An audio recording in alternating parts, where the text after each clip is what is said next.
Hey everybody, Ron Bainbrook here with your tip of the week. And the final tip for the month of August relating to AI is what I'm calling the 7 AI realities. And here, we've got a picture of Sam Altman, who is the face of AI. So let's go through this really quick. AI reality number 1, the AI bubble. And some people are miswriting or misquoting what he was talking about. When he's talking about the AI bubble, he is talking about what happened in the dot-com era, where so much money went into dot-com, into websites and everything else, and all this technology, and it was actually more money going in than could actually really be expected to come out. And he's talking about that may be happening again now, but we're talking about AI because the cost of building server farms and all this programming and everything else is extraordinary. And because it is such a competitive arena that it's becoming very difficult for them to raise prices for what they're charging. So, and I'm not just talking about AI or OpenAI, we're talking about all the companies, which is why when you really shop and look for AI technology, you're going to see that it's really not that expensive. So that's the bubble he's referring to. AI reality number 2. Sam was talking about how he expects ChatGPT to soon handle more conversations every single day than humans actually have within each other. It is growing so fast in how people are accessing ChatGPT and asking it questions that we've already talked about. Well, I don't have it in my hand here, but that device that we all have, which the joke is, do people even know how to talk anymore? Well, now what's happening is we're having more and more people talk to AI through computers, through their phones. And, the question really becomes, how much bigger will that become? And in all likelihood, it's going to continue to become bigger. But why am I talking about that is because we are in the mortgage industry and we still have to understand that this is a connection business. It is a relationship business.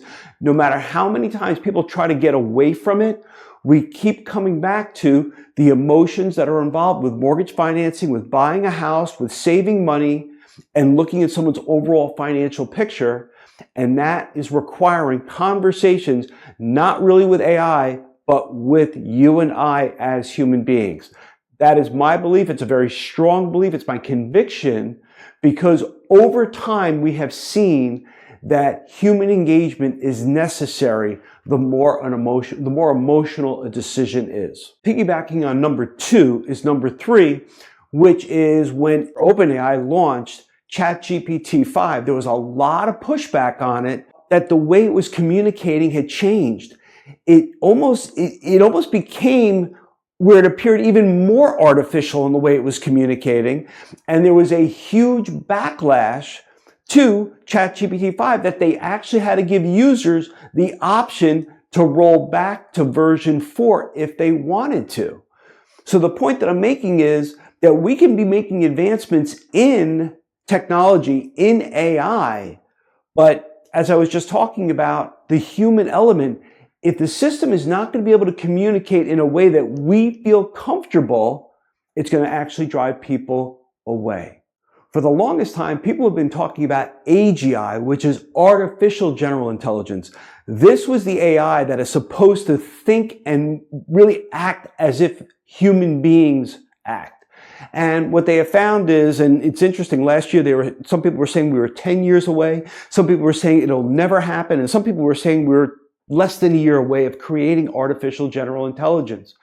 And the reality of it is that the implementation of it has been falling way, way short. MIT recently did a study and they found that about 95% of all companies that are trying to install or use AGI, it has been failing miserably.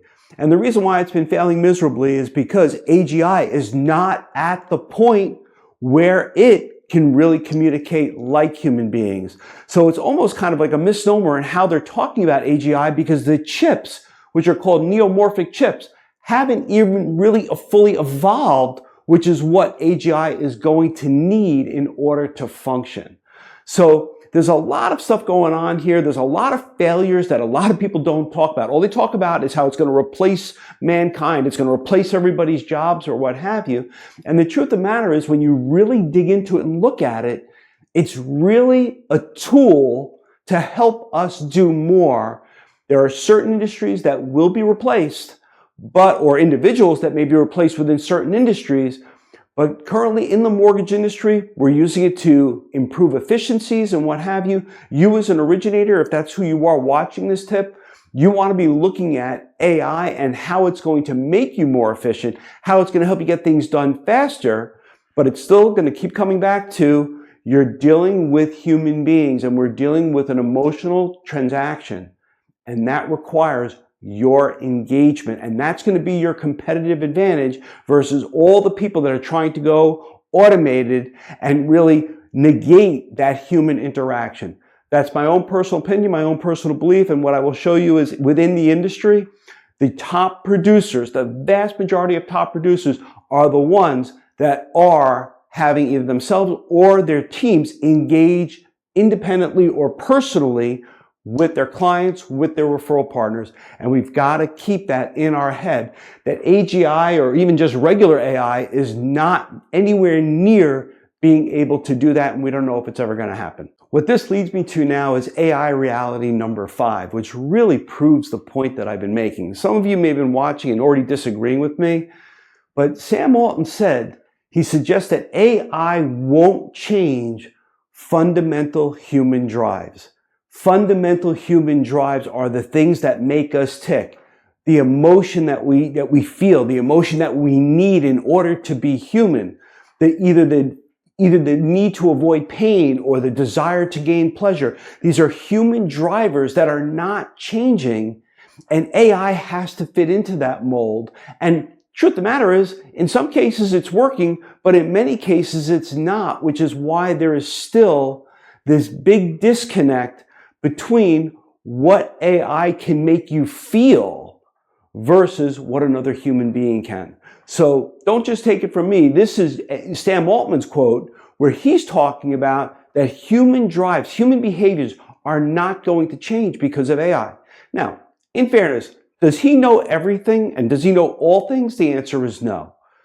But I would consider very much what he is saying, because he is the one, I don't want to say he's leading the charge, but he is the face of AI, and he is the one that most people are focusing on, following, and trying to keep up with. So AI reality number 5 actually falls right into what I was just saying about that human element.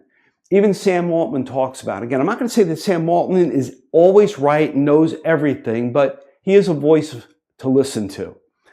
And right here he's talking about how AI will not replace fundamental human drives. And the fundamental human drives are the need for emotion, the need to avoid pain and or gain pleasure. These are our human drivers that guide us in everything that we do or don't do every single day. And AI is nowhere near being able to meet those needs of our emotions. So we've got to keep that in reality. And again, bringing that back to what we do in our business. Buying a home is emotional. Getting financing is emotional. There are certain people that only consider what we do as a commodity, and they're the only ones that care about price and closing costs, and they do not care about human engagement. Represents a very small percentage of the population in mortgage financing. Is it growing? It is growing, but I just want you to think for a second. Think about how many transactions you as an originator work on. You have to massage it. You have to figure out what is the best way to present this information to the underwriter to get it approved? How do you structure a deal? All of this is things that we have to do that has emotional impact on our borrowers, especially when they're looking to purchase a home, and even more so, their first home. So I hope this is making sense of how I'm compartmentalizing that AI is part of what we're doing, part of what we need, but it is not all things, and that we still have to just understand how to leverage it. That's really the key that we're looking for. And the number 6 reality of AI is, you've heard me talk about in trainings, questions. Questions are the key, how you ask questions. Well, putting in prompts to AI is exactly that. It's asking AI, whether it's OpenAI, whether it's ChatGPT, whether it's Perplexity, whomever you're using, whether it's Claude, doesn't matter. prompt engineering, which is what we've all heard. We don't hear the term that much anymore because that was the buzzword or buzz phrase, but how you ask AI questions makes all the difference in the results that you get. And one of the things that I find in my travels that so many people ask AI questions, but they really don't go to the depth that is needed of how to ask a question. I actually talked about that in last week's tip on the 4 pieces to asking AI effective questions. So you want to make sure that if you really want to stay ahead of the curve and you really want to leverage AI to your advantage and stay ahead of others, then you really want to focus on how you ask the questions. That's going to get you the most power out of using the technology. And the number 7 AI reality is my little twist to this, which I've already covered most of it, and that is asking great questions, which I talked about, but also being consistent. If you're not consistent in everything you do, whether it's using AI, whether it's your prospecting, whether it's asking questions, whether it's in your organization, whatever it is, this consistency is the thing that I see over and over that originators aren't doing. And that is what's creating the gap in productivity or production, meaning we're seeing the roller coaster ride, or we're waiting on what the market might give us. But top producers, you guys know this. Top producers, they're very consistent. They keep doing what needs to be done over and over and over again to get the results, and they don't pay attention to what the market may or may not do. What they do is they seize market opportunities, but they don't live and die by market conditions. And I want to make sure you do the same. I know today's tip was just a little bit longer than the normal tips, but I wanted to close out the month really strong, giving you as much as I can in our 30-day period of weekly tips on AI for the month of August. Make it a great week. We'll see you next week. Take care.